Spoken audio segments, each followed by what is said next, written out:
喂，Hello，大家好啊！咁歡迎大家咧嚟到龜龜長者資訊頻道。咁咧呢個頻道咧最主要會同大家分享香港嘅長者服務啦、福利嘅資訊。咁如果大家咧都對呢一類型嘅題材有興趣嘅話咧，歡迎大家咧去訂閱分享我呢一個頻道。咁有問題嘅話咧，就即管下邊留言俾我知。咁我見到咧都識答咧，我都會盡量答大家嘅。咁而呢一條片咧嘅提到一啲嘅連結咧，我都會放喺下邊嘅資訊欄度。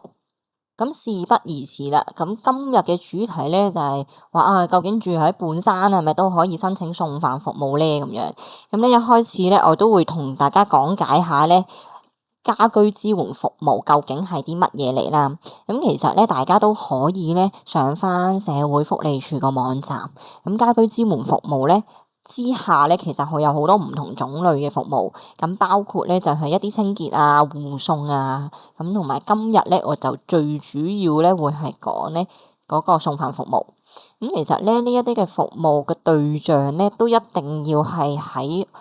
仲係喺屋企生活嘅長者啦。咁其實目的咧希望長者咧可以繼續居家安老，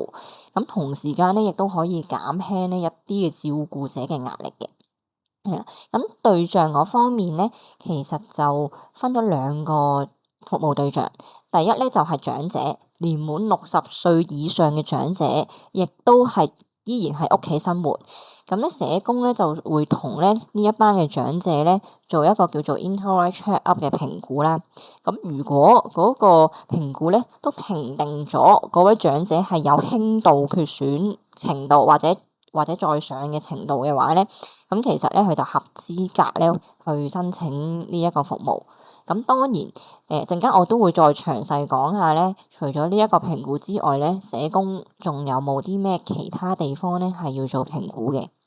咁第二咧就係殘疾人士啦，或者有社會需要嘅家庭，其實都係一啲嘅服務對象嚟嘅。咁但係呢兩個嘅服務對象咧，就係需要社署轄下嘅註冊社工咧去到轉介先至可以申請嘅。係啦，而長者嘅申請人士咧，就可以透過可能 walk in 去嗰間中心啦，打電話啦，咁當然透過社工轉介啊，都可以去申請啦。咁嚟到大家咧都好關心啦，究竟咧實質係點樣申請嘅咧？係啦，咁其實好簡單，咁只需要咧知道個長者咧去住喺邊一個地址，咁咧就上翻咧而家呢個社會福利署嘅網站，咁就例如啦，好似今日我哋標題咁樣講咧，如果住半山嘅長者咧，係應該揾邊一間中心去申請咧？咁一開個網站咧，其實就已經見到係中西區嘅服務範圍啦。咁你會見到咧，半山咧就係包括係聖雅各福群會啦，同埋咧香港家庭福利會嘅範圍都會見到嘅。咁但係你留意翻咧，其實好大部分咧嘅地址咧都會括弧咗個街號喎。咁就譬如係香港家庭福利會先算啦。咁你會見到半山再括弧潘咸道單數33至79號嘅。咁咧，大家就要清楚翻個地址，然之後咧就揾翻相應嘅中心咧去到申請。咁申請嘅時候咧，就最好就打咗個電話去了解咗實質嗰一間中心嘅申請嘅手續係點樣先，係啦。咁咧就揾翻咧當值社工去到了解清楚，咁就千祈唔好咧嘥自己腳骨力咧去到供咗上去申請啦。咁咧除咗半山啦，好似我今日講半山啫。咁但係如果大家即係住其他地方咧，咁其實呢一個網站咧都已經列埋清楚唔同嘅區份、唔同嘅街號地址，應該咧係揾邊一間嘅服務中心嘅。咁呢度我就唔詳細每一區都講啦。咁大家可以喺下邊嗰個資訊欄度咧揾翻呢一個連結咁樣啦。咁咧，講翻社工真係約咗做評估啦。咁咧，其實咧社工咧係有幾方面咧會做一個詳細嘅評估。咁首先咧就係家庭支援嗰方面啦。咁究竟嗰一位嘅長者會唔會係獨居啊？或者係兩個老人家一齊住，或者係雖然仔女同住都好啦，咁但係仔女平時都要翻工嘅，根本都冇時間去到照顧長者嘅情況咧，咁其實都係社工去需要評估嘅其中一樣嘢。第二咧就係嗰位老人家嘅身體啦，同埋行動能力。嗰位老人家會唔會有一啲嘅長期病患啊？例如係佢有柏金遜啦，或者係一啲曾經跌親過嘅狀況，咁影響到佢自己照顧自己嘅能力，煮唔到飯嘅。咁其實咧就係社工都係好重點考慮嘅因素之一。咁第三咧就係個情緒狀況啊。咁究竟嗰位老人家會唔會係因為有一啲譬如抑鬱啊、焦慮啊呢個狀況影響到佢哋嗰個身體狀況，佢真係處理唔到膳食啦。咁呢個都會係社工考慮嘅因素之一啦。咁第四咧就好實際啦，除咗 physical 一啲嘅狀況之外咧，就會係經濟狀況係啦。咁等等各方面咧，社工咧都會做全面嘅評估，去到評估翻咧究竟呢一個申請嘅長者咧合唔合資格去申請呢一個送飯服務嘅。好，了解完點樣申請之後咧，個手續嗰方面咧，大家都好關注咧，就係個費用嗰方面啦。咁咧費用嗰方面咧，其實咧喺社會福利署嘅網站咧，大家都可以係公開睇得到嘅。咁就住咧膳食服務啦，其實咧政府咧就分咗5個嘅收費級別。咁呢5個嘅收費級別咧，都已經係政府資助咗之下嘅費用嚟㗎啦，已經係資助咗嘅價錢啦。咁咧13蚊、16蚊、19蚊、24.4同埋27.5，咁究竟老人家究竟係俾幾多錢一餐咧？咁其實社工咧就需要咧係睇申請個人，即係申請嗰位老人家同埋同佢一齊住嘅屋企人，係啦，同住者啦，簡單啲嚟講，咁都需要睇佢哋個經濟嘅狀況。咁其實最主要咧係需要咧睇佢哋嘅收入。咁收入包括係啲乜嘢咧？包括係當然係薪金啦，係啦，或者係嗰個申請人或者佢哋屋企人係收緊租嘅，或者係有啲股息啊等等唔同嘅收入，或者子女供養都算啦，係啦。咁社都需要咧去有責任咧去披露俾社工去知道。咁而拎緊綜援金嘅老人家咧，基本上咧都一定係13蚊一餐嘅。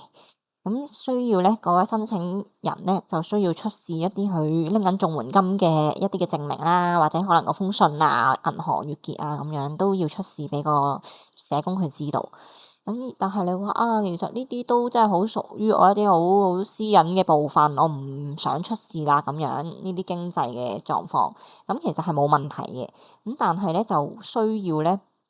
直接咧就收取每一餐27.5，咁你就唔需要咧去出示呢一啲嘅經濟文件噶啦。咁嚟到咧都幾重要嘅部分啦，就係申請之前咧，究竟要考慮邊幾個因素啦。咁第一咧就係個長者嘅意願啊，申請嗰位長者嘅意願。咁如果佢都根本唔願意申請，佢都唔肯接受呢一啲嘅送飯服務嘅話咧，咁其實屋企人咧就唔可以代佢決定嘅，一定要個申請人佢本身要同意，係啦。咁因為咧申請嘅時候咧都需要嗰位長者咧去簽署一啲嘅申請文件。咁都需要佢知情嘅狀況之下咧去申請啦，同埋佢都需要咧喺指定嘅時間咧去到喺屋企等飯嘅。咁所以好簡單啲嚟講咧，如果個老人家唔肯咧，就唔可以申請噶啦。咁第二樣嘢咧就係啱啱提到要喺屋企等飯啦。咁咧社會福利署咧都定咗一啲嘅時間咧，其實老人家需要喺屋企度等飯。咁如果你話我個老人家咧真係咧成日都要落街，唔可以停留喺屋企嘅，咁真係要考慮清楚佢究竟適唔適宜一啲嘅送飯服務啦，係啦，咁因為佢哋都真係要喺指定嘅時間嗰度等飯。好，第三咧就係佢哋嘅行動能力啦。咁如果嗰一個老人家佢嘅行動能力差到係開唔到門接飯嘅話咧，咁就真係要再同負責嗰位社工咧就傾清楚，究竟佢嘅行動能力會唔會真係弱到要即時入院舍啊，或者有其他嘅安排咧？咁因為因為送飯服務咧，基本上咧都需要個老人家開到門去接飯啊，咁所以行動能力咧都需要係考慮因素之一。咁第四咧就係個口味，咁因為始終咧一啲嘅機構送飯咧都希望個老人家咧都食得健康啦，咁所以基本上咧個口味嗰方面咧都會係少油、少鹽、少糖一啲好清淡為主嘅餐線嚟嘅。咁如果個老人家基本上成日都食得好濃味，由後生都慣咗食濃味噶啦，咁就要同佢傾清楚，究竟佢肯唔肯接受一啲淡口味嘅嘢先食。好，咁第五個方面咧就係紅日嘅安排。基本上咧，一般嘅中心咧喺星期日同埋喺公眾假期咧都未必可以送到餐俾長者嘅。咁紅日嗰度咧，如果考慮到屋企人都可以自己處理到咧，咁都可以去嘗試去申請啦。咁第六個都係最重要嘅考慮因素，就係個需要性啦。因為咧，我今日講嘅服務咧，其實都係政府資助嘅送飯服務，咁最主要咧都會優先去俾咗一啲最有需要嘅人士啦，係啦。如果大家或者屋企人都考慮到，其實個需要性真係唔係太大，係即係可以屋企人其實處理得到之餘，都唔係太吃力嘅，而個老人家亦都可以自己處理到膳食嘅話咧，咁我哋就建議大家真係考慮翻個申請個長者個需要性大唔大，然之後先至同翻中心去到做申請。好，咁如果大家都真係約晒家訪做評估嘅時候咧，咁究竟有啲乜嘢注意地方咧，要同翻做評估嗰位社工講咧？咁第一咧就係個老人家個吞嚥嘅狀況，係啦，因為基本上咧提供送飯嘅中心咧都會有唔同嘅餐線類別啦。咁第一咧就係正常餐，咁顧名思義咧個老人家咧個吞嚥能力係正常，就都唔需要改變嗰位食物嘅原本嘅狀態咧都可以食到嘅。咁呢個中心咧就會提供正常餐啦。咁咧，再落一級嘅話咧，就會係碎餐或者係一啲切絲餐，即係切開一條條嘅餐。咁即係俾一啲吞嚥能力再差少少嘅老人家啦。咁第四咧就係免治餐，免治餐咧都仲會有少少咬口嘅，咁就類似係肉醬意粉咁樣啦，即係佢又係比碎餐再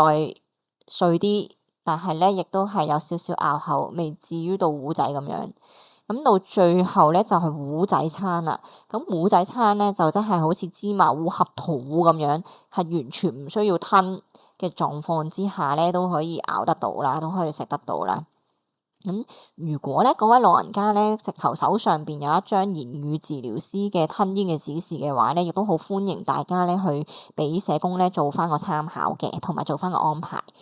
咁第二咧就係嗰位長者會唔會有啲藥物或者食物敏感？例如係有一啲藥物，例如係華法林咁樣咧，係需要戒口嘅。咁就要清晰咧話翻俾社工知道，醫生有冇一啲嘅指示，其實佢有啲食物真係唔食得，或者係有啲藥物敏感，佢唔食得某一類嘅食物嘅。咁就要清晰話翻俾嗰位社工去知道。咁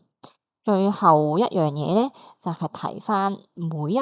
間嘅中心提供送飯中心嘅餐單都唔同，有啲中心咧就會係有 A、B、C、D 餐去揀，有啲就冇得揀嘅，指定個餐單嘅，係啦，都唔同嘅。同埋例如佢哋一啲行政安排都唔同啦，例如係收費方法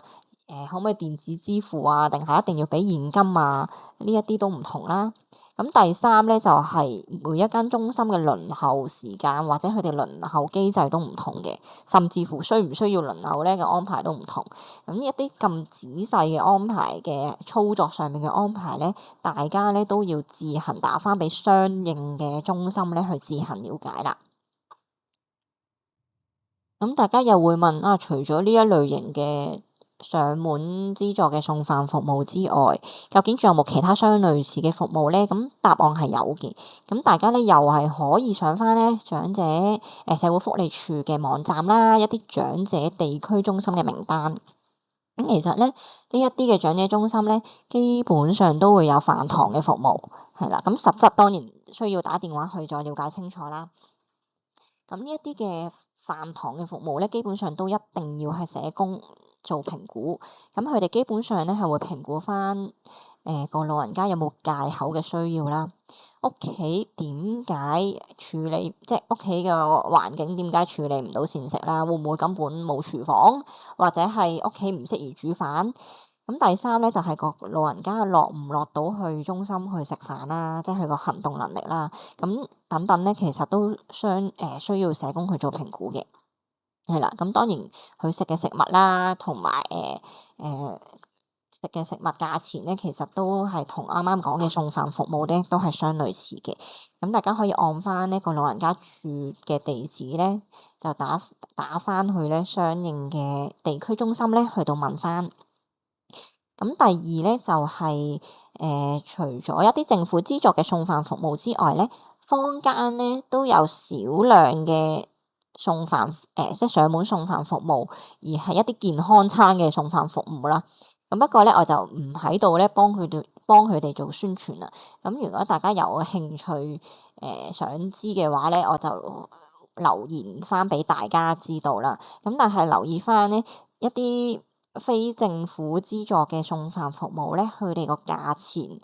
一定係相對上會昂貴好多嘅，同埋佢哋都需要俾運費啊等等。咁大家咧呢個都需要自己再去考慮清楚。